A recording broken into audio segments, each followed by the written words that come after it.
urgent job. 2 men from a branch bank by taxi to the head office, the money chained to the wrist for safety against snatch deeds. But this day made history, even in these times of audacious robberies. The taxi had been stolen. The thug at the wheel knew what time the bankmen would make their weekly trip. Suddenly, he turned into a disused yard. Waiting there, other gangsters coshed the passengers, locked them up. Another perfect robbery. Mail gang in 10,000 raid. London bandits grabbed 13,000. 20,000 raid on London Bank. That one was in Stoke Newington High Street. Through a back window, the bandits took oxyacetylene gear, forcing the bars with heavy bolt cutters. A Euston Road shop, though not this one, had sold such cutters before the raid. Something about the buyer made the assistant take the car number. His action led to an arrest. In a Brixton street, another snatch. Clapton post office raided. Bank stick-up at Brentford. But what of the victims? How little we hear about them. Is it any wonder that people are asking, oughtn't bandits to get the cat? Wouldn't that stop all this coshing?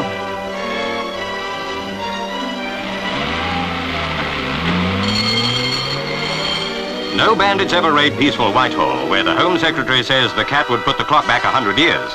Mr. Butler gave Pathé News an exclusive interview. Sir, why are you against flogging people who rob with violence?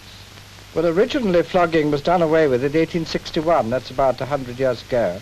It was kept for crimes with violence up till 1948. Then it was abolished by the then government in the Criminal Justice Bill at the time.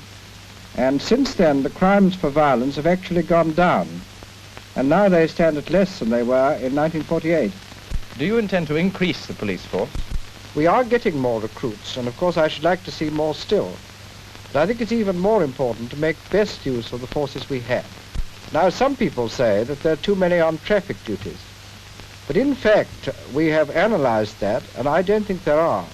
You see, the road traffic accidents, in fact, account for more loss of life than anything even that the criminals do. And so we must keep a balance between the two. Postal institutions correcting the young offender early on result in many of them going straight afterwards. Isn't it possible that in the long run this treatment will end robbery with violence? You expect miracles. And who are you? I'm John Capstick, ex-Chief Superintendent of the Criminal Investigation Department. Ah, one of Scotland Yard's Big Five. And what's your solution to the problem? Well, you know, thieves that commit violence, they should be flogged with the cat. They understand that.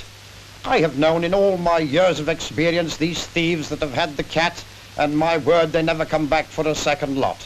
You know, they much prefer a double sentence of imprisonment to that cat of nine tails. Do you think the police are doing enough to combat this violent crime? Well, they're doing well, but they can jolly well do much better. I think the powers that be should take the policemen away from summoning the motorists for obstruction. And what I would personally like to see are the women police do such duties and relieve the men to suppress the crime. When the money for the annual share-out was drawn, the Elephant Loan Club hired a bodyguard for the secretary. Why don't big firms do the same?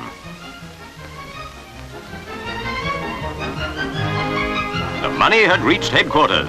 The members were certain to get it. Or were they?